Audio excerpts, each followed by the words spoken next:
Brasileirão, amigo do canal, eu sou o Vicente Ribeiro, do canal Amigo do Futebol. Pessoal, nós passamos o ano inteiro aqui conversando a respeito do Campeonato Brasileiro. Conversamos também a respeito da Copa do Brasil e conversamos também a respeito da Taça Libertadores das Américas. O Campeonato Brasileiro, que terminou agora, foi um dos campeonatos mais disputados nos últimos tempos. Foi acirrado do começo ao fim. Os times que estavam lá embaixo estavam brigando muito para não cair. Quem estava lá embaixo era o Vasco, o Goiás, o Curitiba e o Botafogo. Que no final das contas, o Vasco, Goiás, Curitiba e Botafogo, esses quatro, não teve jeito. Caiu para a Série B e vai disputar a segundona nesse ano agora de 2021. E lá na ponta do campeonato, quem liderava lá era o São Paulo. Até ter uma crise interna, até ter um problema, o treinador Diniz brigou com o jogador Tietê na frente das câmeras e o Brasil inteiro viu. E o São Paulo entrou em crise. Começou a perder, começou a empatar. E sabe quem assumiu a ponta? Foi o Internacional. O Internacional assumiu a ponta do Brasileirão. E teve um confronto direto com o Flamengo. E ali ele perdeu o jogo para o Flamengo. Consequentemente, perdeu o campeonato com diferença de 1 ponto para o Flamengo. O Flamengo foi campeão com 71 pontos e o Internacional ficou com 70 pontos. Diante disso aí, segundo as informações, o Flamengo levou 35 milhões e mais premiações, chegou a 50, 60 milhões mais ou menos. E na Copa do Brasil, o Palmeiras foi lá e abocanhou a Copa do Brasil. Segundo as informações em termos financeiros, o Palmeiras levou 44, 45 milhões, mais premiações, chegou também a 60 milhões. Mas o Palmeiras já tinha ganhado a Taça Libertadores das Américas. E segundo as informações, em questão de dinheiro, o Palmeiras levou 126 milhões e mais 15 milhões para disputar o campeonato mundial lá fora, onde ele ficou em 4º lugar. Mas eu pensei que o campeonato ia dar uma parada, pessoal, por causa dessa Covid-19. Todo mundo sabe que essa doença está difícil, está matando muita gente. Há quase um ano, talvez mais de um ano, que não tem torcida no campo.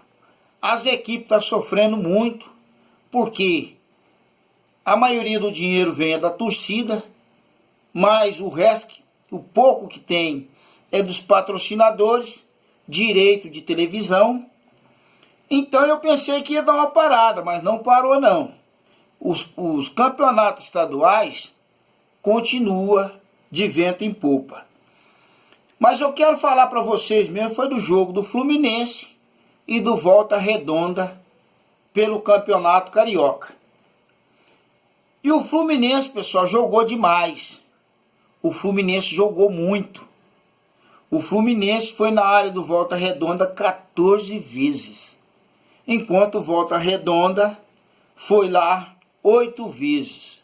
Mas você sabe quem venceu o jogo? Quem venceu o jogo foi o Volta Redonda. Acredite se quiser. Mas o Fluminense fez de tudo, pessoal. Tudo que você pensar. Tocou a bola no meio de campo, tocou a bola na zaga, chutou do meio de campo, cabeceou, jogou essa bola de meia altura. E o Fred foi lá, fez 2 gols. O velho Fred foi lá, fez 2 gols. Mas não adiantou. O João Carlos foi lá, fez o primeiro. Aleph Manga fez o segundo. E Aleph Manga fez o terceiro. No finalzinho do jogo. O Volta Redonda tinha abrido 2-0. O Fred foi lá, fez 2-1. O Fred foi lá, fez 2-2. Mas o Volta Redonda foi lá e fez mais um. 3-2. E não teve chance para o Fluminense. O Fluminense jogou muito, mas não adiantou. Acabou essa história de time pequeno. Quem não assistiu o jogo pode falar assim, o Fluminense deu mole. Mas o Fluminense jogou muito. Mas o Volta Redonda soube prender essa bola no meio de campo. E quando tinha um contra-ataque, era fatal para o Fluminense. Era fatal. Essas bolas que foram lá, 3 entrou. E o Fluminense não deu sorte, que poderia ter levado mais. O Fluminense, pessoal, jogou lá ó, com o Carlos Felipe, Calegari, Nino, Frazan, Egídio, Martinelli, Iago Felipe, John Kennedy, Nenê, Luiz Henrique, Kaique, Luca, Gabriel Teixeira. E o Volta Redonda foi lá, jogou com Andrei, Oliveira, Heitor, Gabriel Ferreira, Luiz Paulo, Bruno Barra, Emerson Júnior, o Alisson, Luciano Naninho, Marcos Vinícius, Aleph Manga, Caio Vitor e João Carlos e Luan.